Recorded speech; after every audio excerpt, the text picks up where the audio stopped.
Nessa eleição, o termo fascista foi usado várias vezes para descrever formas de discurso e posições políticas. Mas, infelizmente, o termo não foi discutido naquilo que ele realmente significa. Então, a nossa proposta aqui é descrever, então, o que significa exatamente fascismo. Como que nós podemos, então, identificar claramente, certo? Um discurso fascista, uma forma fascista de vida. Eu diria que há 4 elementos que definem essa forma de vida fascista e sua patologia. O primeiro deles é o culto da violência. Trata-se de acreditar que a impotência da vida ordinária e da espoliação ela vai ser vencida através da força individual daqueles que, enfim, teriam o direito de sair armado, sair às ruas com camisas negras, de falar o que quiser sem se preocupar com aquilo que eles chamam de ditadura do politicamente correto. Eu sou favorável à tortura, tu sabe disso.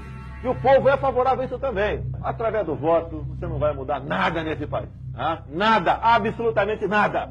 Isso só vai mudar, infelizmente, quando um dia nós partimos para uma guerra civil aqui dentro. Né? E fazendo um trabalho que o regime militar não fez, matando os 30 mil. Então o fascismo, nesse sentido, vocês percebem, ele oferece uma certa forma de liberdade. Ele sempre se construiu a partir dessa vampirização da revolta. Tem uma anarquia bruta, um carnaval sempre liberado pelo fascismo. Só que no seu caso, essa liberdade ela se transforma na liberação da violência por aqueles que já não aguentam mais ser violentados. O carnaval não é aqui a reversão da ordem, ele é a conjugação entre a ordem e a desordem. É a desordem travestida com a fantasia da ordem. É o governo forte que me permite esfolar refugiado, atirar em comunista, falar para uma mulher, eu só não te estupro porque você não merece. Olha, jamais estupro para você que você não merece. Brutalizar toda e qualquer relação social. Esse vai ser sempre um dos piores efeitos de um governo fascista, que é criar uma sociedade à sua imagem e semelhança. Como lembra Freud, não são exatamente os povos que criam seus governos, são os governos que criam seus povos.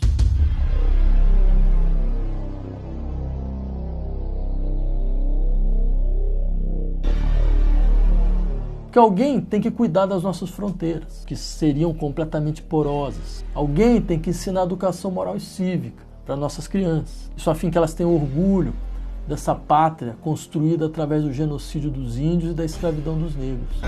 O afrodescendente mais leve lá pesava 7 arrobas. Não fazem nada. Eu acho que nem para procriadores serve mais. Alguém tem que impedir que nós sejamos invadidos por mais uma leva de refugiados que vem para cá com seus crimes. Vocês percebem?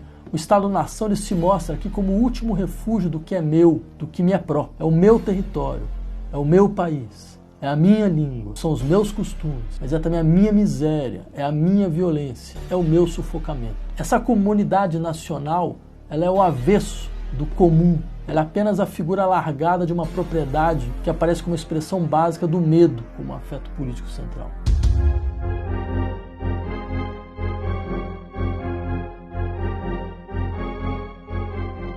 Ele é a implosão da possibilidade de solidariedade genérica. Não vai ter 1 centímetro demarcado para a reserva indígena ou para a quilombola. Essa insensibilidade, ela expressa o desejo inconfesso de que as estruturas de visibilidade da vida social não sejam transformadas. Porque toda política é uma questão de circuito de afetos e de estrutura de visibilidade. Trata-se de definir o que pode nos afetar, com qual intensidade, através de qual velocidade. E, para tanto, há de se gerir a gramática do visível, a forma com que as existências são reconhecidas. Na vida social, ser reconhecido é existir. O que não é reconhecido não existe. Só que ser reconhecido não significa apenas uma recognição do que já existia. Todo reconhecimento exige que aquele que reconhece mude também. Que ele vai habitar um mundo agora com corpos que antes não afetavam. E isso é o que aparece para alguns como insuportável. O pessoal fala que discriminação. Agora, você de casa contrataria um motorista gay para levar seu filho na escola? Tá na cara que não. Eu não gostaria de ter vizinho meu,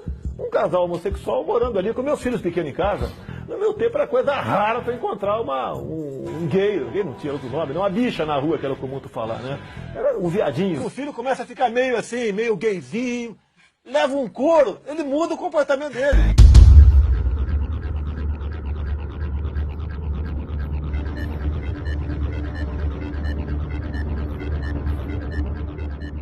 Ele é a colonização do desejo anti-institucional pela própria ordem. Esse desejo contra as instituições, quando ele realmente é liberado, ele poderia criar poderes que voltam às mãos do povo, democracias que abandonam a representação para transferir a deliberação e a gestão para a imanência do povo. Só que o fascismo faz dessa anti-institucionalidade um clamor pela mão forte do governo.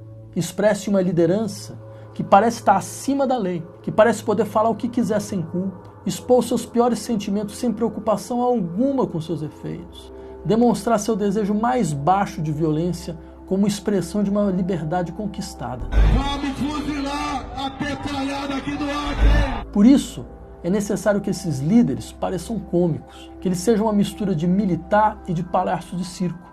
Porque só assim, através dessa ironização, essas proposições vão poder circular com baixa fricção. Então.